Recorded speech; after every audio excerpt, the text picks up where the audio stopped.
fun with the game. Regardless of how stressful the competitive environment can be, if you learn to keep it cool for a minute, it might work. However, not a lot you could do to keep calm against this type of team composition, because we already talked about the Steve or the Zombie here with Yoshi. But on the other side, you have team top tier, you have Joker and Lucina, and these two are incredible at the volley game, but also, most importantly, 1v1s against both of these characters.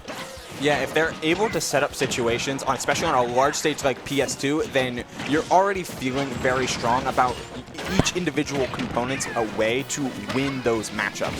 The problem then lies in how fast Steffen can cover horizontal space with Minecart, especially since Gold and Diamond are already on deck, as well as Yoshi's ability to cover all of that space as well. Getting back and forth to support each other isn't a problem on a stage like PS2 for either of these two, as we see Steffen cart across the board in order to get a diamond backer. I need to see some urgency from Kevlar and TruffleBiscuit when it comes to saving the teammate, because they were both trying to fight 1v1s that didn't work out. But if TruffleBiscuit had Pharaoh against the right side, if he just went and positioned himself near, who was that? Steffen before, while that ledge trap was happening, he could have saved a Kevlar a while ago. But instead they ended up taking a lot of damage, and now the green team is up a stock each. You have to remember to go and help your teammate, and especially in situations like this. Even if you full hop over, force them to pay attention to you.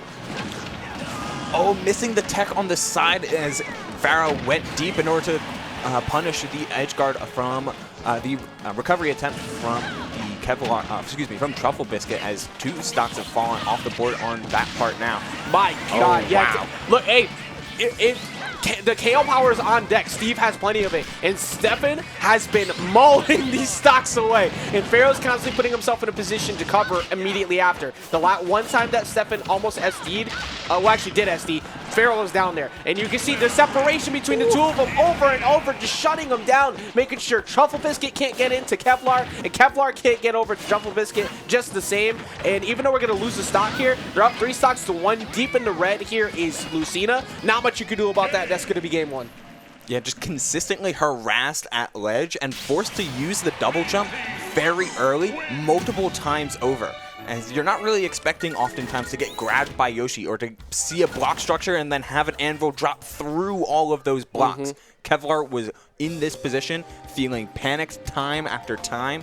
And yeah, just look at this option coverage that were happening. Oh, actually, it happened so quickly we didn't even get to it. So, like, the option coverage that was happening over on that side from both of them. You see, like, Pharaoh just positioned super low, so you're forced to fade back. But before that happened, where Kevlar was able to make it back, like you said, there was all the blocks. But that fadeaway, you're either forced to jump up and back, but if you do, you have Steffen right there at the ledge. So if you go underneath and you go towards him, you're probably taking a down tilt there, and Yoshi's still off stage to be able to cover that whole other right side as well. So it's really difficult against this team comp, especially with how much range Yoshi can cover. If you trade at all, any nair, you fall. You don't need a spike. You just need to get the hit. And that's the threat that Pharaoh put out there. Like, there was no need to actually press a button.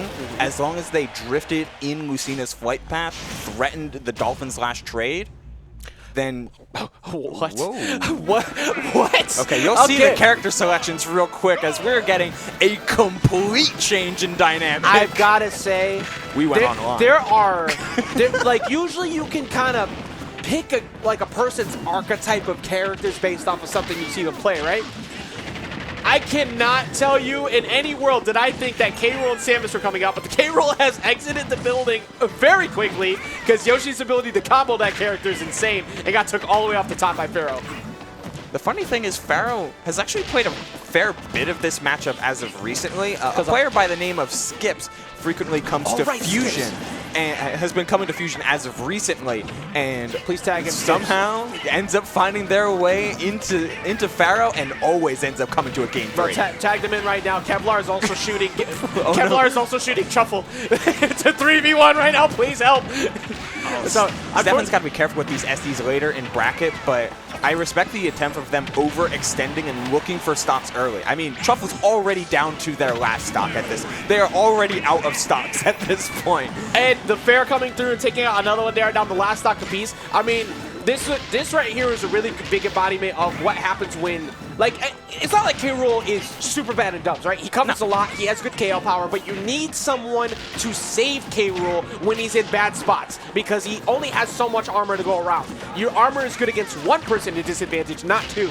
And when it comes to Samus, anything Samus tried to do to combo break is just a little too slow to the mark and sometimes hit him. Back throw will come through, it's gonna get him another stock. Usually I'm an eternal optimist. You know, I want to believe.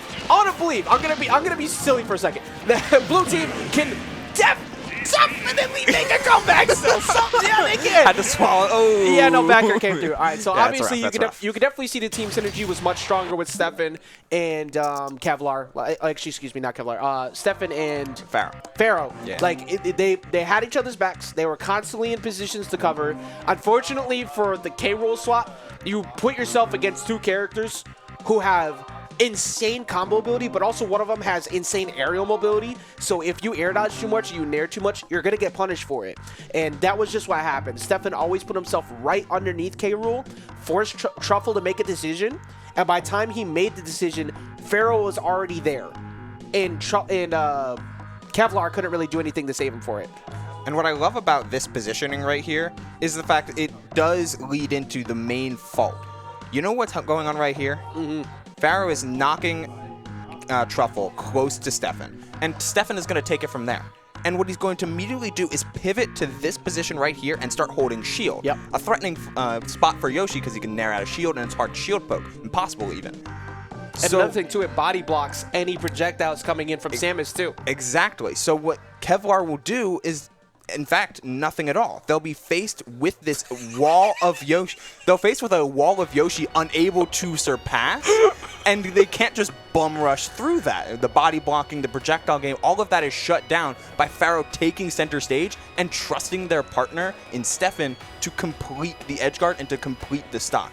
And it's that type of gameplay that not only is excellently rewarded in doubles, but also showcases just how often Steffen and Pharaoh play. Yeah. Like they go to every local together, every fusion, every platinum star. It's those two, and they're making top 8 almost every time. Yeah, I'm sorry. You killed me with the way you said he's gonna do nothing. It's like when your dad just hit you with that "do better." But it's true though, and it broke down exactly how you said. Like, but as soon as that fadeaway happened, there's no reason now for Pharaoh to hunt for the kill, and that can happen sometimes. It's like, that's my kill. No, it's not. It's your teammate's kill. As long as the W is in the column, that's what matters. So even if your teammate has 6 KOs and you have 0, did you work together to get those? Now, it is also fun to flex to your friend after, like, hey, I got all 6 KOs. But what matters the most is getting the W, because as the bracket goes on, like you said, those SDs are going to matter. He's got to clean those up. And you run into